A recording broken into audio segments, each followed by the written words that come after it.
Hi, so for the Children's Day special, though we call it Children's Day, but I don't think my guest here is going to like being called a child, because she's not that, especially when you read her book. There's nothing childlike. There's definitely a very, very strong thought, and there's a young adult sitting next to me. And but this was a great day to kind of introduce this young adult author to all of my book club members here. I have with me Zuni Chopra, who's written the book, The House That Spoke. This is her third book. She's written 2 books on poetry before that, and which she claims are not nice, but I haven't read them, so I'm going to read them and then decide. I read House That Spoke, and you guys know that I love fantasy fiction, so that child in me is still alive, and it's my comfort zone. So you can imagine, this book was given to me. I didn't know you'd written a book. It was given to me by my bookstore guy. He said, you know, ma'am, you like these fantasy fiction, this is an interesting book. And that's how I got it. I had no clue when I read Zuni Chopra it was you or whatever, and I just read the book, and it was lovely. I really, really liked it. Thank you. Props to the bookstore guy. Yeah, I want to know who he is. That's amazing. It's Grunt, the bookstore that I go to, and he keeps bringing out these little nuggets for me. So this was one of those, and I was like, you know, it's Children's Day coming up, and sorry to keep saying Children's Day, but you know, for a young author, I really wanted to feature somebody like that. I thought this was a great opportunity to hear something from you. How did you write a book like this? When did you start writing? I mean, I have so many questions for you. So where do I start? When did you first start writing? Did you start writing before you spoke? I mean, that would be amazing. That would be ridiculous. No, that didn't happen. I started writing when I was around 6. That is ridiculous too. I mean, at 6 you're barely reading and you were writing already. Yeah, okay. but writing isn't nothing good. Just like, I want a cookie, I didn't have one, I was sad. Just like, you know, like... There was a thought there. Yeah, definitely. I actually, when I was 6, I wrote about wanting to be an explorer, because I used to think that explorers, I thought it was the coolest job, and I wanted to be, I was like, this is going to be so great. I was set on it. I wanted to be an explorer. And so have you now at, today you're 16, have you decided what job it is that you want to do? Well, or are you still exploring the options? No, I'm pretty sure I'm going to be a writer, because I realized 2 things. 1, that every part of the earth is already explored yet, and 2, that I can't handle bugs. So unless you go into space, you could explore space. Well, yeah, but that requires like so many years of study, and you know, because I feel like, you know, astronauts and the people that go out there, I mean, I have so much respect for them, because they're so, you know, they have so much knowledge. But I would just kind of exploring. I would just go out there and be like, that's a cool planet, I want to get a picture of that. You know, like, come on now, that wouldn't No, but there is enough exploring that you're doing in here. Well, yeah, exactly. So I'm just exploring worlds that I make myself, which is the best, because then nobody's seen them before. Yeah, and it's a great idea. You come from a lineage, actually, of yeah. That's why I didn't know it was it was because when I picked it up, I didn't know it was because I have worked with her Masi, who has written, and she used to write a lot with, you know, Tamil with her Masi. Nice scripts that she's been a part of. When you talk about scripts, if I'm not mistaken, your grandmother's been a writer too. Yeah. Yeah, Prem Rogue, Chandni, etc. Some great scripts there. Yeah. My uncle's a writer. My uncle is a writer, yes. Sacred Games. Yeah. So, when you started writing, and there were all these people who were writers, did you feel intimidated at any time that, am I going to be judged? What is it that you felt? I mean, not really, honestly. You know, a lot of people have said, you know, coming from, you know, with a mother and father like yours, and from a family like Chopra, which I have not mentioned about that. Yes, so that's coming in. Yeah, but that's been like a really common question, that were you ever pressurized to like be amazing?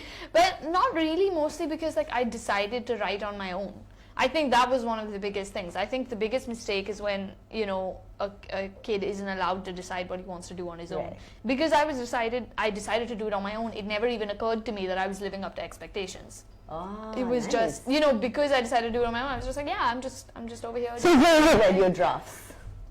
My mom, my dad, and it wasn't even so much that they would read the whole draft, as it was that I would call like various members of my family at various times, just like, I don't know if this line makes sense, and I need you to take 2 minutes out of whatever it is that you're doing right now. And narrate it to them. Yeah, and I would narrate it to them, and then they would tell me if it was smart, or if it was good, or sometimes admittedly I would call them when I knew a line was good just because I wanted to hear them say that it was good. Oh, nice. Yeah, because I was like, they would say it's good, and I would just be like, but a lot of times I would be like, I have no idea what to do and I need your help. But what I liked the most is that they would never give me a solution. They'd be like, well, what do you think? And I was like, oh my God, just give me an answer. Yeah. But I think that was actually nicer. Yeah, and I think that was actually nicer because probably, if they'd given me ideas, it wouldn't have been as organic. Mostly they were just like, but how can you do this and how can you do that? And they kind of stimulated thought in a way that allowed me to come up with my own ideas, which was amazing because they understood it. Yeah. And I think another reason it's not that pressurizing is because it's not like I said, it's not like I was ever asked to do it. And it was something you wanted to do. It's something I wanted to do, and I see them giving an equal amount of support to my brother, Agni, who plays cricket, even though it's like so far afield. Like we have no idea, how they were. It's just when he was 5, same age as me, he was like, I'm going to play cricket for India, and they were like, okay, like so. It's not like there was ever, on either of us any pressure to pick what we wanted to do. And even though they know nothing, literally nothing. I mean, we were watching a football game with him the other day, and Mom goes, that football is really pretty. And I was like, how did they cut the grass like that? And at that point he was like, you need to leave. So God, I love that. Yeah, but I get that, it's that also. But more back to this book, how did you keep the politics out of it? It is very, very wonderful. You've touched it. It's very mature in the way you've handled it, where you've spoken about the darkness inside the human, and it just touches you so completely. And very frankly, coming from someone so young, it's like, this is beautiful, the way it's been put, without fades, without going into the politics of it, and you're right and you're wrong, and which is what it needs to be. You are a Kashmiri in that sense, and yet to be able to not take sides and not be political about it and put it so beautifully. What was it? What was the thought going on in your head? I guess that one of the things was just that I didn't feel like I knew enough. I was like, I'm only 16, I've lived in Mumbai all my life. Quite frankly, I didn't think I had any right to be putting myself to a side at all because I just didn't know enough and I hadn't lived through enough. I mean, I feel like that's a lot of the times the problem is when people who know nothing about anything just, turn to social media and are like, I have an answer. Yeah. It's like, you don't. Sit down. But yeah, so, and another thing I guess that I kind of thought was that I didn't want it to make it political because I feel like, this is just my personal opinion, that making it political kind of trivializes what's actually happening there. Yeah. And if you just take a step back and look at it objectively and say, this is a place that's so beautiful, which is just land, literally, and people have destroyed it because of politics, which is another reason why I didn't want to bring politics into it, because I wanted to encourage the reader to take a step back and just look at it without politics and just see how horrifying the situation was. Yeah, it is true. You did make me do that. You did make me step back and look at it and just say, yes, because as a human being, at the end of it, what is happening is it's the land that's paying the cost of this. Exactly, and it's the people, and whatever side they're on, it's just, we're harming ourselves. Yeah, we really are. I mean, it makes no sense. I mean, humans are literally the only creatures on the planet that do this. Draw little lines in the sand and say, now this is mine. And so, where you say that there's this line that I'm trying to see, but I can't see it. I think you've written that. I have. That's the beautiful line again, So again, like I said, very mature. And which was the surprising part of the book when, was a 15-year-old. At that time you were 15 when you were writing. You had written. You would have thought it was a 15-year-old because there were layers to it, and I appreciated it. There was a simplicity, and yet it was organic.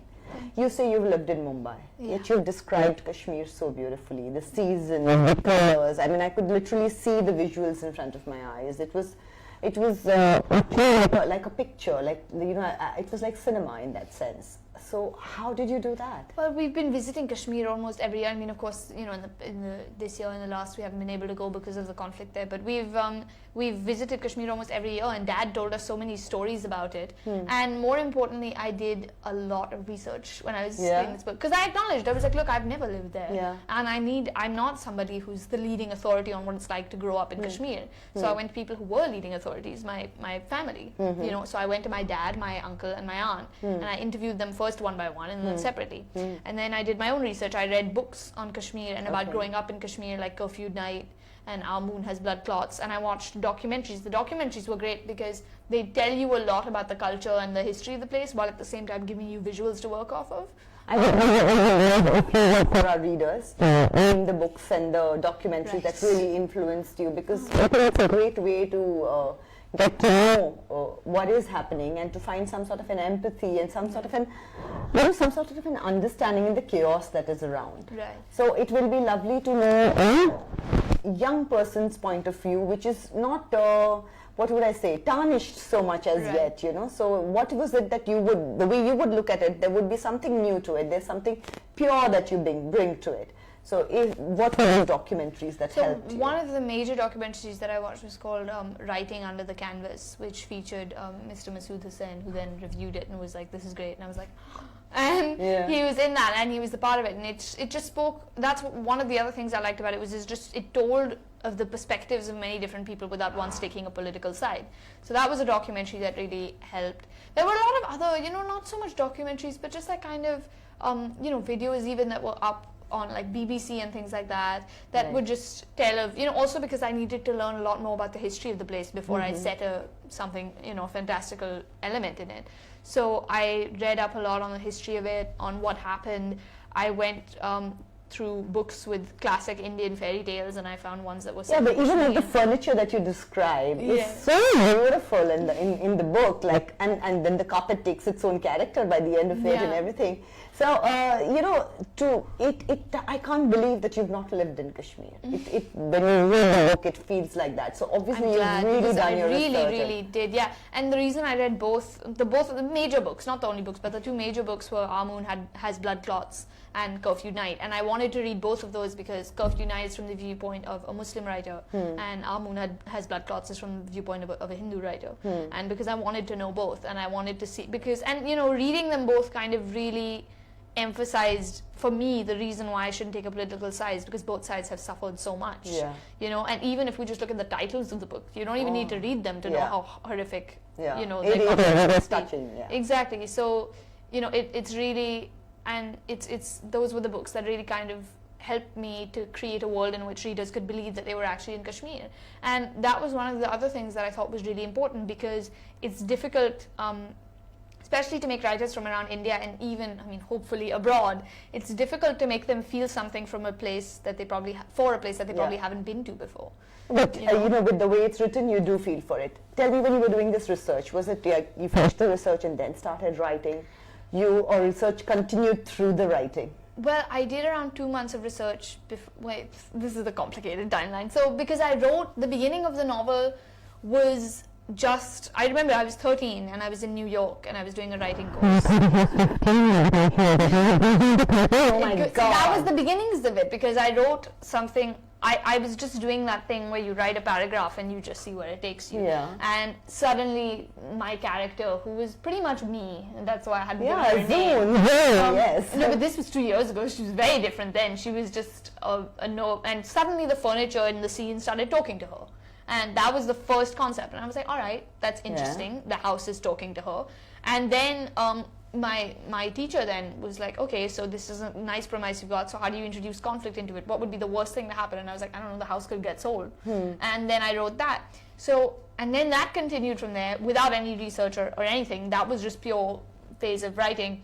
And so was the house in Kashmir already at that time? I'm going. So I structured out the whole thing. I have like 20 documents about that. But at the end of that, which was around this time last year, I had an entire draft of the book set in London. With a British girl as the protagonist in pretty much the same basic setting, but a totally different story. I can imagine that. And I'm so glad you did this. I did, because I thought, I told my mom, I was like, this is not working, because why am I even telling this story? I was like, it's lifeless. And she was like, well, you can't write about London. You've only been there like once. So she was like, to write about a place that means something to you. Yeah, means something to you. And she said, the first thing she said was write about India. Because she was like, that's the place where you've lived. And I said, okay, but the house is such that I need it to be in a season of snow, at least one season of the year, because that's just the kind of house it is. And she said, okay, set it in Kashmir. Yeah. And then I was like, that's an interesting idea. Yeah, what a cool idea. And then suddenly when I did that, it took on a whole life and a whole new meaning and a whole new reason to be told. And I was like, this is working. This is working, yes. This is what has made this book. And that's when I started researching. I redid the first 3 paragraphs because I'd already told the hopeful publishers that I would send them paragraphs. And I was paragraphs, I'm saying chapters. And I had to redo the first 3 chapters to set them in Kashmir because now the setting is entirely different. I'm sure they were really happy with it because they signed. One of them did. You can always tell when they're not happy with it because they'll say something like, okay, so like when you finish the next 3 chapters, send them and then we'll see. And that's when you know it's over. Like that's when you know, right, okay, they're not going to see, we're not going to see, we're going to see nothing. Like, but you know, they did, they agreed to publish it. And then that's when I started doing major research because that's when it really got serious. You know, that's when we had deadlines. I have this happening. And it was working. That's when it was working. So and that's you when were started. Well, just 9th at the time actually. Okay. 9th at the time when I started to. Because the preparation for 10th. Oh my God, this hugely important year and all that. And here you were putting, and you know, writing a book takes a lot of discipline, a lot of time with research involved. Obviously, you're putting a major part of your life into the book while it was a really crucial part where your education was concerned. So how did that go? Thank you for bringing that up. I guess, just like, by the way, it went well, I think. I guess also because I really wanted to, it wasn't the most important thing in terms of what I was doing with life. This sounds really bad. I hope teachers aren't watching this. No, I think it sounds good because I think that's the age where you should be. Yeah, it really was. And because this writing was now something that was, almost a career path, just academics just kind of took a back seat. But the other thing is that I got good grades because I wanted to get good grades, not because I felt like I had to. So my grades did stay pretty much up. In 9th, I topped the class, not in 10th, but in 9th. And then in 10th, thank you. That's amazing. And then in 10th, I started, so halfway through my 10th grade was when the book was published. And so 10th grade wasn't as fabulous, but it was pretty fabulous. I did quite well, and I was quite happy with my grades. But I think it's important, to always have something that you're working on that's not academics. You think because you were doing something that you're so passionate about, did that help? That too. Coping with what you were doing with the exams and because everything? I actually think the busier your schedule is, the more time you spend productively. This question I'm asking as a mother. We'll get there in a few years. He's in 7th grade. Let him live. He is lucky. But just it's good to know that, that the busier it is, it makes it, and that's the saddest thing to hear kids, especially now, because I'm in such a, academically competitive school, a great school, but still a very academically competitive school with kids who are, the best, from around Mumbai.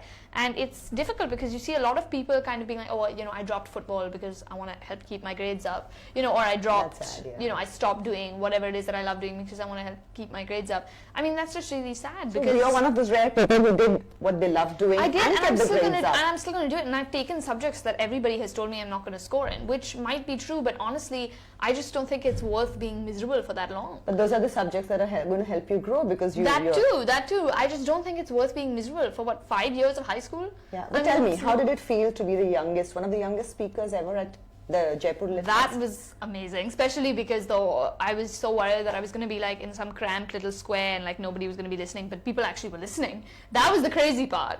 I know I should have expected people to listen, but that was the craziest part for me because I was like, oh my gosh, they care what I have to say.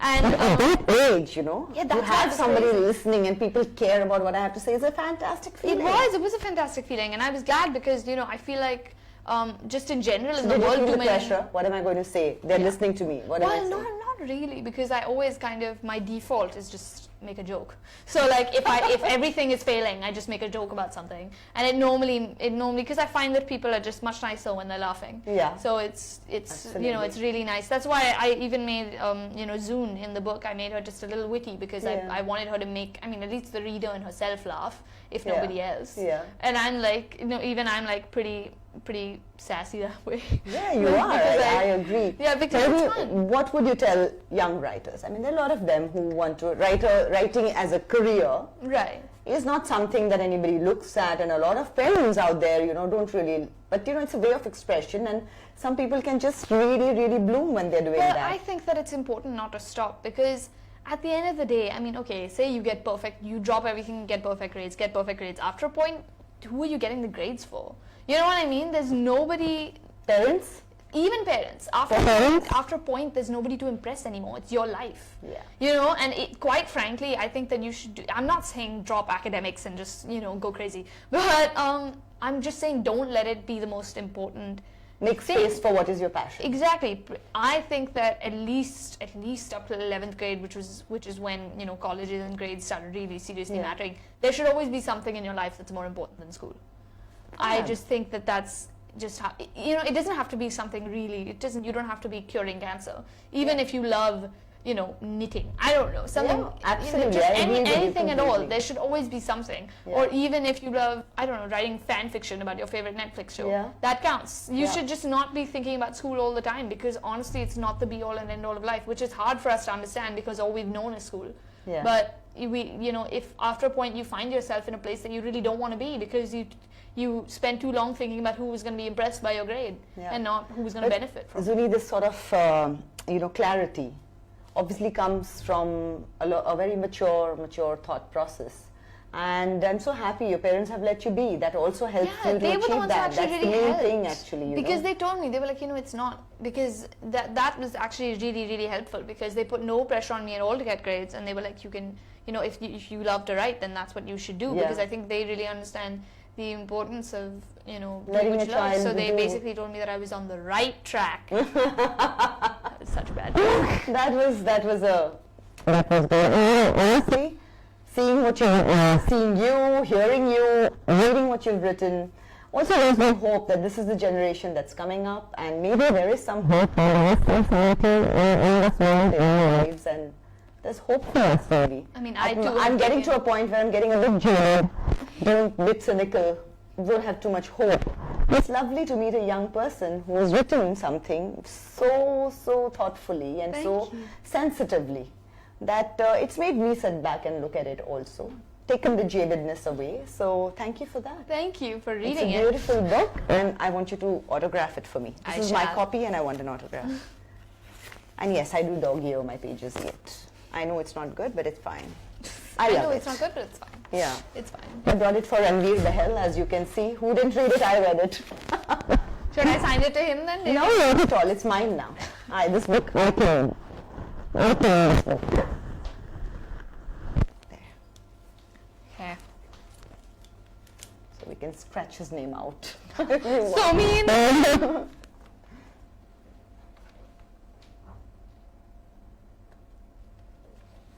What do you think you could write for me?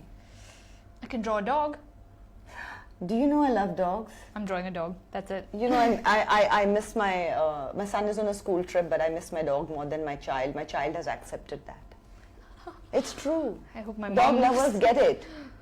It's true. All right. I'm doing it. I'm drawing it. It's going to be... I have been drawing the exact same dog since 4th grade, and I'm not even going to lie, but they're really cute. They deserve to be drawn.